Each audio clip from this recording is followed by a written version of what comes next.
there are two types of کنجوس. یہ there are two type بہت جگہوں پہ میرے بیان میں آج کل آ رہا ہے, اس سے یاد رہ جاتا ہے. انگلش میں کنجوس کو کیا کہتے ہیں؟ مائزر. اردو میں کیا کہتے ہیں؟ کنجوس. اور کوئی لفظ نہیں ہے. عربی چونکہ بلیغ زبان ہے نا, تو عربی میں there are two types of کنجوسز. کنجوس لوگوں کی کتنی ٹائپس ہیں؟ دو. ایک کو بخیل کہا جاتا ہے اور ایک کو شحیح. شین حلوے والی ہے, پھر حلوے والی ہے. یہ آسانی سے سمجھ میں آتی ہے. حلوے والی ہے آسانی سے سمجھ میں آ جاتی ہے نا. ہاں بولتا تو سمجھ میں نہیں آ رہا ہوتا. اس کو کہتے ہیں شحیح. بخیل کہتے ہیں اپنی دولت پہ سانپ بن کے بیٹھ گیا, لوگوں پہ بالکل بھی خرچ نہیں کرتا, خود ہی میں لگا رہتا ہے.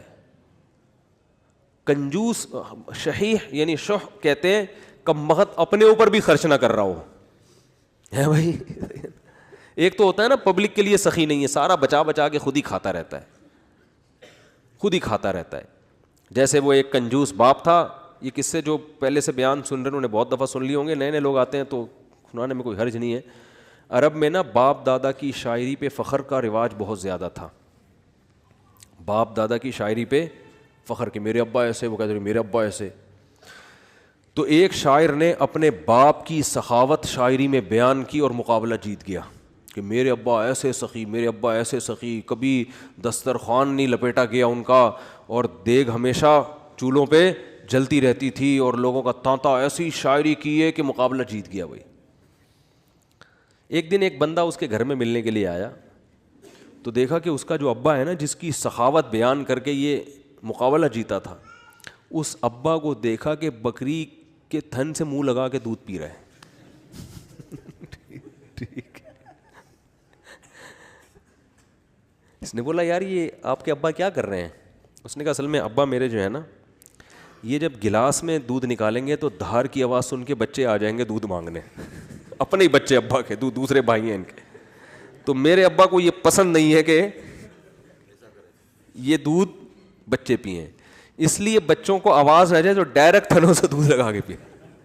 کہہ رہے یہ وہ ابا ہیں جن کی سخاوت بیان کر کے میں نے مقابلہ جیتا ہے. لیکن یہ ابا بخیل تھا, شحیح نہیں تھا. اپنے اوپر تو خرچ کر رہا ہے نا کہ چلو بچوں پہ نہیں کھلا رہا, کم بخت خود ہی پی رہا ہے سارا دودھ. وہ دیسی گھی والا بھی سنانا پڑے گا یار, کیا کرے یار. وہ ایک کنجوس, جلدی جلدی سناؤں گا جو کئی دفعہ لوگوں نے سنا وہ پھر بور ہو جاتے ہیں. ایک کنجوس دیسی گھی لے کر آیا, ڈبہ لے کر آیا, تو بچوں سے کہا کہ اس کو کھولنا نہیں ہے, ڈبے سے لگا لگا کے کھاؤ نا, کیونکہ باہر بھی چکنائی ہوتی ہے نا. جب یہ ڈبہ بالکل چکنائی ختم ہو جائے گی نا, پھر ڈبہ کھلے گا اندر سے. اسی دوران اس کا سفر ہوا تو اس نے اس خطرے سے کہ ڈبہ بچے کھول نہ لیں, الماری میں لاکر میں ڈبہ بند کر کے چلا گیا. ایک مہینے بعد آیا, بچوں سے پوچھا دیسی گھی تو نہیں, ڈبہ تو نہیں کھولا؟ نہیں ابا. پھر کیا کرتے تھے؟ ابو الماری سے روٹی لگا لگا کے کھاتے تھے. ایک تھپڑ مارا ان کو, کہہ رہے کم بخت کچھ دن گھی کے بغیر صبر نہیں کر سکتے. اٹ از کالڈ کنجوس. یہ شحیح نہیں ہے کیونکہ خود تو استعمال کرے گا نا, چپ چپ کے کھائے گا. تو وہ بھی جو بکری کے تھنوں سے منہ لگا کے دودھ پی رہا ہے, کم از کم خود تو پی رہا ہے نا.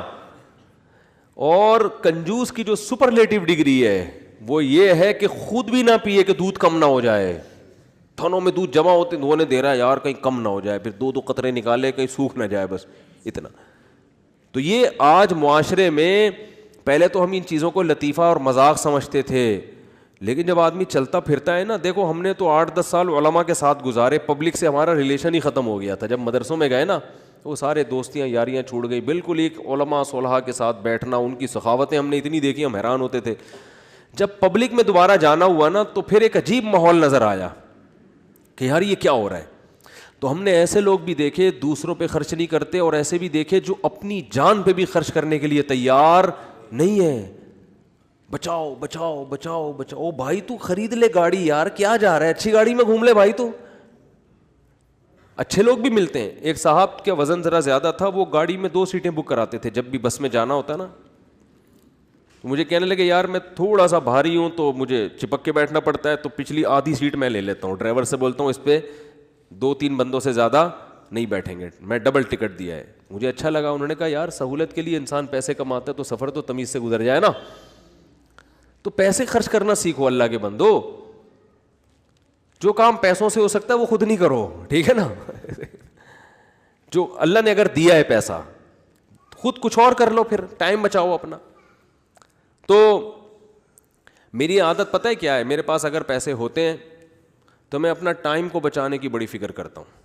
ابھی گاڑی پنچر تھی, پنچر بھی نہیں, ہوا کم تھی, تو میں نے کسی سے کہا یار تو ڈلوا کے لے آ. میرے دل میں سوچا اس کو زیادہ پیسے دے دوں گا میں, جتنا ان کے بنتے ہیں تھوڑے سے کیا ہو جائیں گے, کہ یہ کام بھی انہیں سے لے لو یار, اپنا ٹائم میں کسی اور چیز میں لگا لو, ٹھیک ہے نا. اگر ہیں, اللہ نے دی ہیں, بعض دفعہ ہوتے ہیں بعض دفعہ نہیں بھی ہوتے ہیں. آدمی خود ہی دھکا لگا کے بائک کو گھسیٹ کے لے جا رہا ہوتا ہے تو وہ بھی ٹھیک ہے. تو جب ہوں تو الگ حکم ہے, جس دن جیب میں نہیں ہے تو پھر الگ. کہ خود بھی نہ پیے کہ دودھ کم نہ ہو جائے, تھنوں میں دودھ جمع ہوتے وہ نے دے رہا ہے یار کہیں کم نہ ہو جائے, پھر 2 قطرے نکالے کہیں سوکھ نہ جائے, بس اتنا. تو یہ آج معاشرے میں, پہلے تو ہم ان چیزوں کو لطیفہ اور مذاق سمجھتے تھے, لیکن جب آدمی چلتا پھرتا ہے نا, دیکھو ہم نے تو 8-10 سال علماء کے ساتھ گزارے, پبلک سے ہمارا ریلیشن ہی ختم ہو گیا تھا. جب مدرسوں میں گئے نا وہ سارے دوستیاں یاریاں چھوڑ گئی, بالکل ایک علماء صلحاء کے ساتھ بیٹھنا, ان کی سخاوتیں ہم نے اتنی دیکھی ہم حیران ہوتے تھے. جب پبلک میں دوبارہ جانا ہوا نا تو پھر ایک عجیب ماحول نظر آیا کہ یار یہ کیا ہو رہا ہے. تو ہم نے ایسے لوگ بھی دیکھے دوسروں پہ خرچ نہیں کرتے, اور ایسے بھی دیکھے جو اپنی جان پہ بھی خرچ کرنے کے لیے تیار نہیں ہے. بچاؤ بچاؤ بچاؤ بچاؤ, بھائی تو خرید لے گاڑی یار, کیا جا رہا ہے, اچھی گاڑی میں گھوم لے بھائی. تو اچھے لوگ بھی ملتے ہیں. ایک صاحب کا وزن ذرا زیادہ تھا, وہ گاڑی میں 2 سیٹیں بک کراتے تھے جب بھی بس میں جانا ہوتا نا. مجھے کہنے لگے یار میں تھوڑا سا بھاری ہوں تو مجھے چپک کے بیٹھنا پڑتا ہے, تو پچھلی آدھی سیٹ میں لے لیتا ہوں. ڈرائیور سے بولتا ہوں اس پہ 2-3 بندوں سے زیادہ نہیں بیٹھیں گے, میں ڈبل ٹکٹ دیا ہے. مجھے اچھا لگا, انہوں نے کہا یار سہولت کے لیے انسان پیسے کماتا ہے تو سفر تو تمیز سے گزر جائے نا. تو پیسے خرچ کرنا سیکھو اللہ کے بندو. جو کام پیسوں سے ہو سکتا ہے وہ خود نہیں کرو, ٹھیک ہے نا. جو اللہ نے اگر دیا ہے پیسہ, خود کچھ اور کر لو, پھر ٹائم بچاؤ اپنا. تو میری عادت پتہ ہے کیا ہے, میرے پاس اگر پیسے ہوتے ہیں تو میں اپنا ٹائم کو بچانے کی بڑی فکر کرتا ہوں. ابھی گاڑی پنچر تھی, پنچر بھی نہیں, ہوا کم تھی, تو میں نے کسی سے کہا یار تو ڈلوا کے لے آ. میرے دل میں سوچا اس کو زیادہ پیسے دے دوں گا میں, جتنا ان کے بنتے ہیں تھوڑے سے کیا ہو جائیں گے, کہ یہ کام بھی انہیں سے لے لو یار, اپنا ٹائم میں کسی اور چیز میں لگا لو, ٹھیک ہے نا. اگر ہیں, اللہ نے دی ہیں, بعض دفعہ ہوتے ہیں بعض دفعہ نہیں بھی ہوتے ہیں. آدمی خود ہی دھکا لگا کے بائک کو گھسیٹ کے لے جا رہا ہوتا ہے تو وہ بھی ٹھیک ہے. تو جب ہوں تو الگ حکم ہے, جس دن جیب میں نہیں ہے تو